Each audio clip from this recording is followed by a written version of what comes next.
Okay, everybody, greetings. It's Friday afternoon, April 27th, I believe, or 26th. It's in the evening, and I'll probably put an earlier time on here just so I can upload it.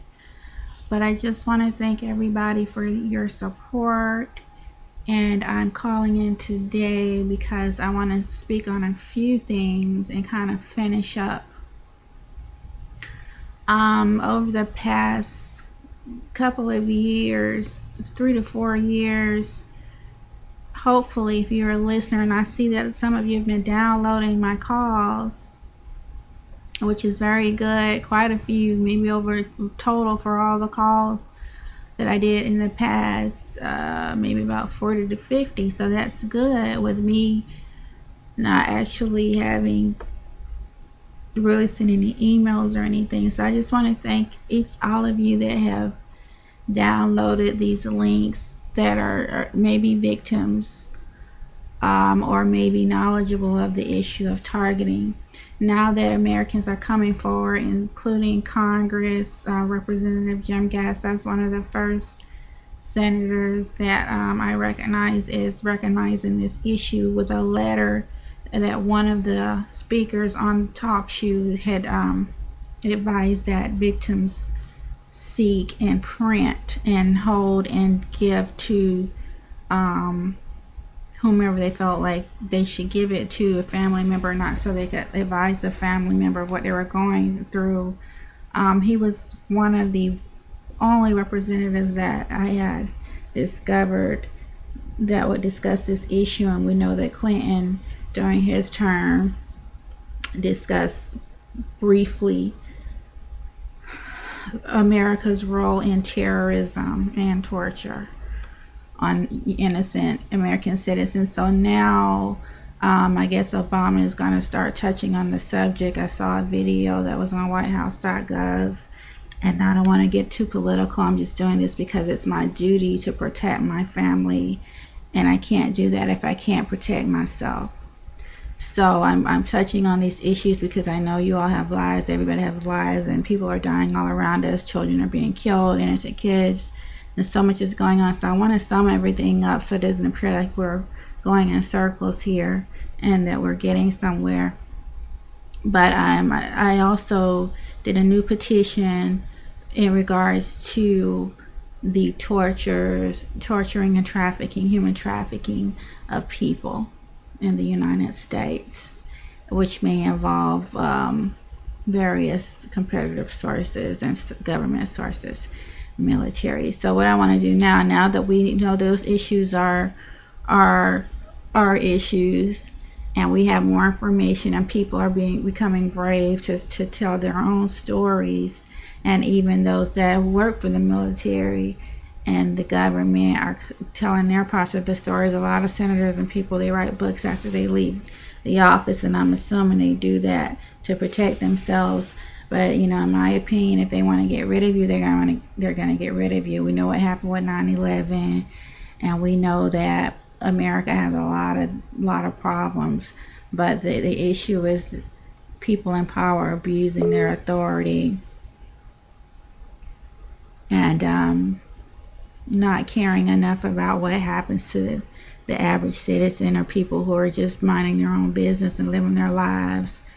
You could be at the wrong place at the wrong time. So it's just like I said, the luck of the draw. So what I want to talk about today is being in your own home and being a victim when you don't even leave your home.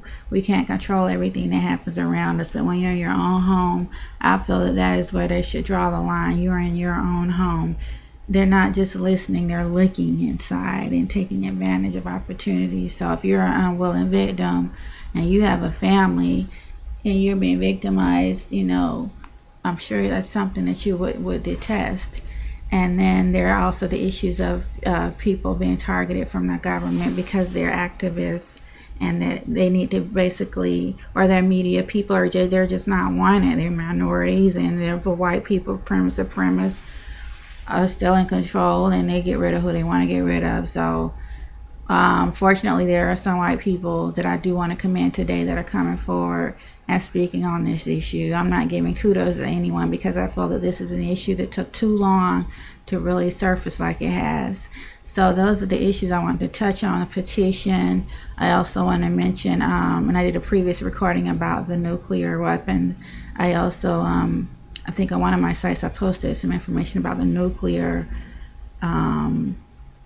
There's a guy actually on TalkShoe. I think I followed him. I clicked follow to follow him, but it's called nucleardaily.com. I advise you all to, if you're a victim or in your home, to follow this man and listen to his testimonies of I think he's an actual employer of the military or the government, and listen to his recognizances of what has occurred with the nuclear weapons on everyday citizens.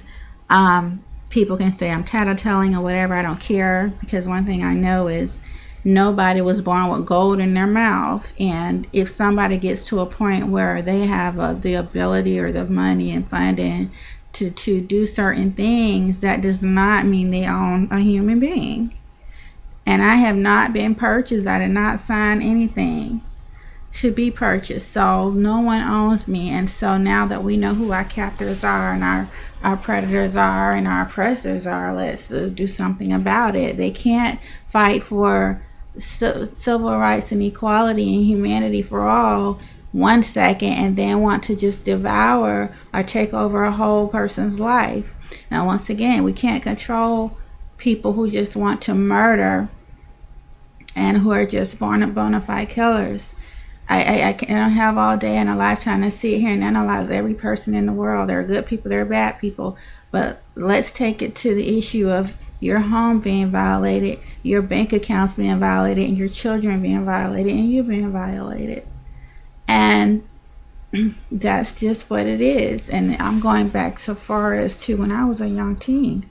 So whatever issues are going on, they should have stopped. They have been revealed somewhat, and they need to stop. But apparently, the getting is so good they don't want to stop. So since there is no agreement between me and my captors, there it is. I don't agree with this. So because there are consequences, and these people obviously have some mental issues.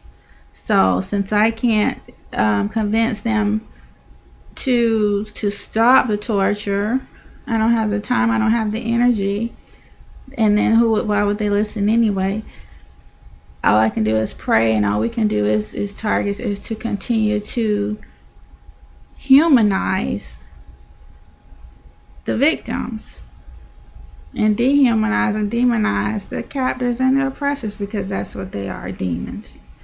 So I talked about the petition. I advise that you all sign on to corporatelynchingvictims.website.com and sign our petition. There's a little pink box on the right side of the web page, and you click on that box and sign the petition. I was amazed. I got one signature the day before I even finished it. So that's so cool, because I haven't really promoted it yet. But thank you to the man that was brave enough to sign that. Let's see. There are also some videos on YouTube about human trafficking, and everything that I have discussed on any of my calls, and a lot of my calls have since been taken down. But if you're interested in maybe me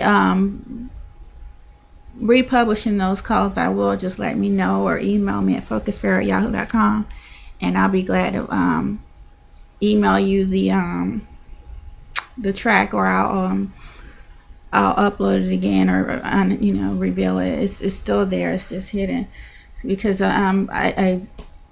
I tend to want to just play the calls that I'm more calm on, because in the beginning, if you ever followed me, I was so frantic about this craziness that was going on, and so hurt that I was just letting it all show. And I don't think there's anything wrong with that, but I'm in a different level now, and I have some more things going on and more people to worry about. I have some family members that are very ill. I've been ill, and I have some children to worry about.